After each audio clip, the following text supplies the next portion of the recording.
our brains are meaning making machines.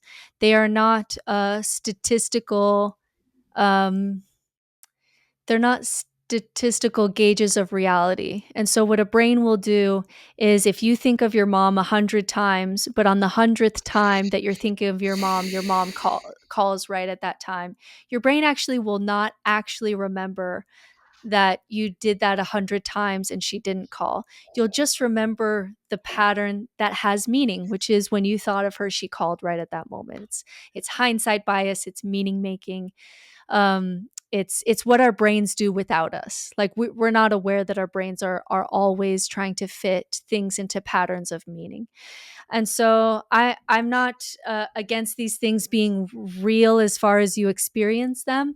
I just want to be careful that, like, because a butterfly landed on my shoulder, I know for sure that I'm not going to die. Like that to me is a jump that we can't make. I think it's so much healthier to actually face death. And then these experiences can be magical and mysterious without you needing them to be true.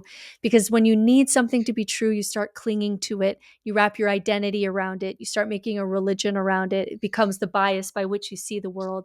And that's a trap in its own way. And so, for example, it's very common when religious people leave religion that they start really getting into near death experience stuff. Okay. And it's because it's a way for them. Their brain is looking for a new way to cheat death, a new story to cheat death. And so what I recommend for these people is, not that I know for sure that there's no afterlife, but what I recommend is, let's face your fear of death first, and then go into near death experiences with total freedom for what may or may not be true about these stories. Because then we don't need anything to be true. We stop clinging to things to be true because we've actually faced the fear behind it. And for me, that tends to be a healthier approach.